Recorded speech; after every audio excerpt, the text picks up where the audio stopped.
আসসালামু আলাইকুম। এই প্রশ্নটা করেছেন একজন অমুসলিম বোন। ওনার প্রশ্নটা হলো যে হিন্দু ধর্মগ্রন্থগুলোতে বেশ কিছু অনুচ্ছেদ আছে যেখানে এক ঈশ্বরের কথা বলা হয়েছে, আবার কিছু অনুচ্ছেদে পুরোপুরি উল্টো কথা। এখন প্রশ্ন হলো যে সেই অনুচ্ছেদগুলোর ব্যাপারে আপনি কি বলবেন যেগুলো বহু ঈশ্বরের কথা বলছে? বোন খুব সুন্দর প্রশ্ন করেছেন যে হিন্দু ধর্মগ্রন্থে কিছু অনুচ্ছেদ এক ঈশ্বরের কথা বলছে, সেগুলো আমিও বলেছি। তবে আরো কিছু অনুচ্ছেদ পুরো উল্টো কথা বলছে, অনেক ঈশ্বরের কথা বলছে। সেগুলোর উদ্ধৃতি দিনই কেন? কথা আগেও বলেছি যে হিন্দু ধর্মগ্রন্থগুলোর মধ্যে সবচেয়ে পবিত্র যে গ্রন্থটা সেটা হচ্ছে বেদ। আর বেদ মূলত এক ঈশ্বরের কথা বলছে। আরো কিছু ধর্মগ্রন্থ আছে হিন্দুইজমে যেগুলোর অবস্থান কিছুটা নিচে, সেখানে প্যান্থাইজমের কথা বলা হয়েছে, বহিশ্বরের কথা বলা হয়েছে। তবে এখানে যুক্তিটা হচ্ছে পরস্পর বিরোধী কিছু থাকলে মেনে চলবো যেটা উপরে। আর আগে ওই কথা বলেছি, আমাদের মধ্যেকার পার্থক্যগুলো নিয়ে পরে আলোচনা করব আমরা।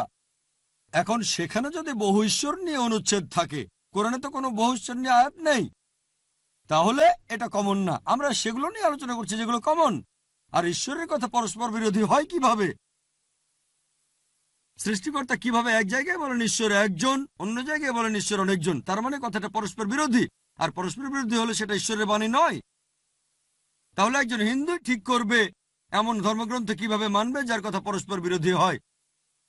কোরআন বলছে সূরা নিসা অধ্যায় 4 আয়াত নম্বর 82, আফালা ইয়াতাদাব্বারুনাল কোরআন ওয়ালাউ কানা মিন ইনদি গায়রিল্লাহ লাওয়াজাদু ফি ইখতিলাফান কাসীরা।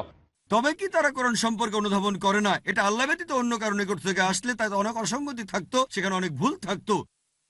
তাহলে ঈশ্বরের বাণীতে অসঙ্গতি থাকবে কেন? যদি ধর্মগ্রন্থে কোনো অসঙ্গতি থাকে বাতিল করে দেব আমরা। খুব সহজ।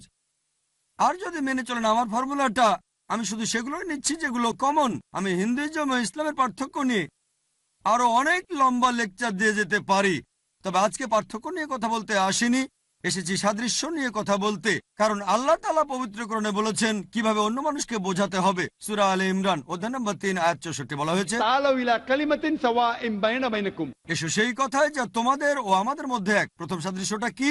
আল্লাহ না'বুদু ইল্লাল্লাহ। আমরা আল্লাহ ব্যতীত কারো ইবাদত করি না, ওয়ালা নুশরিকা বিহি শাইয়্যান। অন্য কিছুকে তার শরীক করি না। ওয়ালা ইয়াত্তাখিযা বা'দুনা বা'দান আরবাবান মিন দুনিল্লাহ। আমরা আমাদের মধ্য থেকে আল্লাহ ব্যতীত অন্য কাউকে রব হিসেবে গ্রহণ করি না। ফাইন তাওয়াল্লাউ, যদি তারা মুখ ফিরিয়ে নেয়, ফাকুলু শাদু, বলো তোমরা সাক্ষী থাকো বিআন্না মুসলিমুন। নিশ্চয়ই আমরা মুসলিম, আল্লাহ তাআলার কাছে আত্মসমর্পণ করি। এই ফর্মুলাটা দেয়া আছে পবিত্র কোরআনে কিভাবে অন্য ধর্মের মানুষের সাথে কথা বলতে হবে। আমরা সাদৃশ্যগুলো দেখব, পার্থক্য নিয়ে পরে আলোচনা করব। আজকে আমরা সাদৃশ্যগুলো দেখব। আসুন অন্ততপক্ষে সেটা মেনে চলি যেটা কমন। আমি সেই অনুচ্ছেদগুলো বেছে নিয়েছি যেগুলো কোরআনের সাথে কমন। পরস্পর বিরোধী যদি কিছু থাকে সেটা বাদ দিয়ে দেই। আর আমি সেটাকে ঈশ্বরের বাণী বলে মনে করি না। তবে যেহেতু হিন্দুরা এটাকে ঈশ্বরের বাণী বলে মনে করে, তাই ধর্মগ্রন্থের উদ্ধৃতি দিয়েছি। আশা করি উত্তরটা পেয়েছেন।